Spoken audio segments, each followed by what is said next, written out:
Hello everyone. In this video we are going to see about the primary key. In our previous videos we have discussed about the candidate key as well as the super key. Now we are going to learn about the primary key. A primary key, first we will see the definition of primary key. The definition is, it is a candidate key. Primary key is a candidate key. It is a candidate key that the database designer who's designing the database, he will decide, okay? So that the database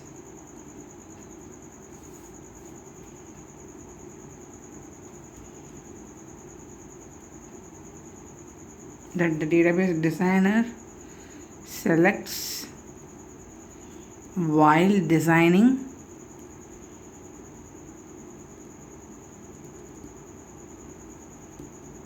the database, okay?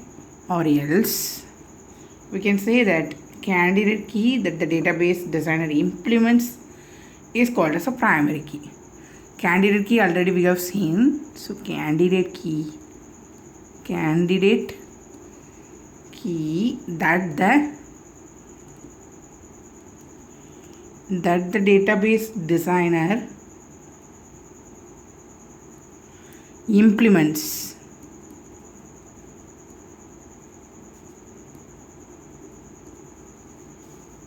is called as a primary key.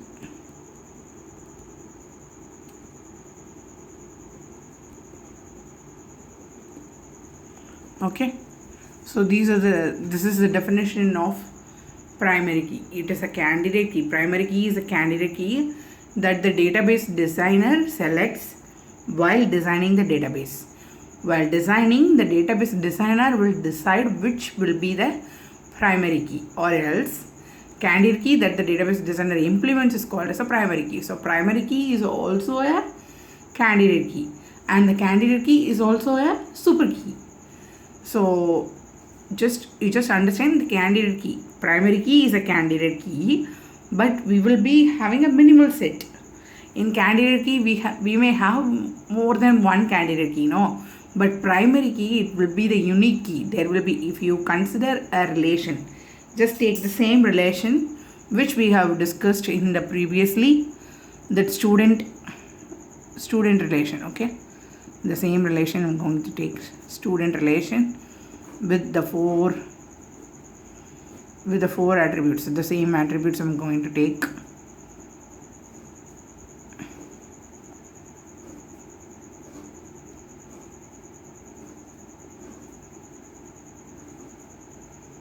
Okay.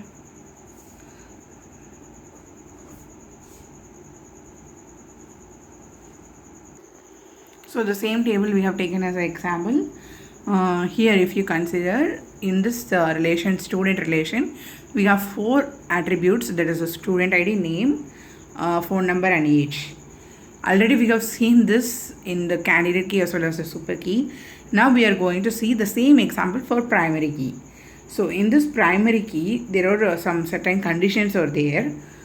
Primary key is also a candidate key, but here we will be having a minimal set. In each table, there will be only one primary key which identifies the records uniquely. Record in the sense tuple. That is a row or record or tuple. Both are same. Okay. So primary key will be the single key. There will be no combination of keys. For primary key, there will be a single key which will be considered as a primary key in a table, which is used to identify a record in the sense entire row, which will be used to identify a record uniquely is called as a primary key. Okay, so just think about this and you just imagine which will be the primary key here. Definitely the student ID will be the primary key, because without the student ID we cannot get the information uniquely. Am I right? So this student ID will be considered as the primary key of the table.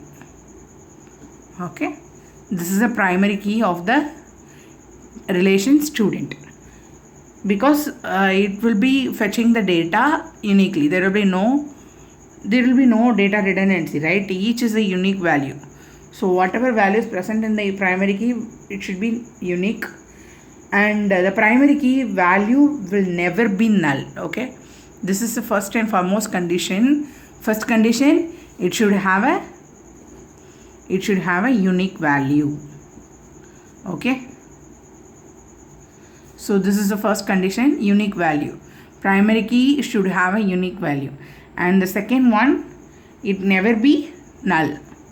What is the meaning of null? Empty, sorry, never be null. Okay, it should never be null. Null means it is a empty value. Always it should have some value. Okay, because the student ID, definitely whenever the student is going to join in the school, they may get the ID, right? Without ID there will be no student in the school, any schools. So primary key must always be unique, and it should never be null. And the third condition is the values of a primary key can never be changed, because change in the sense there will be no updation. Okay, no updation. We cannot update the student ID. It will not be changed at all. Once it is registered, the same thing will be followed in the entire relation. Okay, so there will be no updation.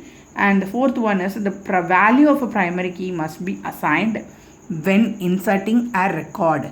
For example, when you are inserting this Arjun data of this student Arjun, when you are assigning this data, in that time itself it should be assigned. That the primary key values also should be assigned. Okay, so this will be assigned when inserting a record.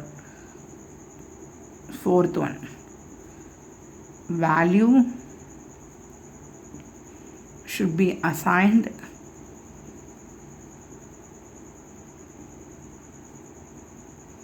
while insertion.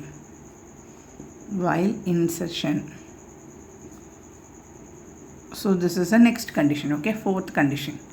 Then the fifth one is the relation is allowed to have only one primary key. As I said, if you consider any relation, there will be fifth one, only one primary key will be there. Okay, only one primary key will be there. There will be no combination or no multiple keys over there in the primary key. There will be only one primary key will be there for each relation. Whatever relation you are considering, there will be a single key which will be considered as a primary key. But if you take a candidate key or a super key, it is a combo. It is a combo of keys. That is a set of attributes. But here it is an individual attribute. Okay, not a set of attributes. It is an individual key which will be considered as a primary key. And with that key, we can able to fetch the data uniquely. So that is called as a primary key. And one thing you have to remember, a primary key, this is the primary key. Okay, primary key can be called as a candidate key. Okay, and this candidate key can be called as the super key. Okay, primary key can be called as a candidate key, but candidate key, all the primary keys are candidate keys, but not all the candidate keys are primary keys, because in our previous example in candidate key we have seen that student ID and mobile number are the candidate keys. So student ID is the primary key. Primary key can be called as a candidate key. Okay, in other words, if you want to say, all the primary keys are candidate keys, but not all the candidate keys are not primary keys, because mobile number as well as the student ID is a candidate key, but only the student ID alone will be considered as a primary key. Okay, now can you understand?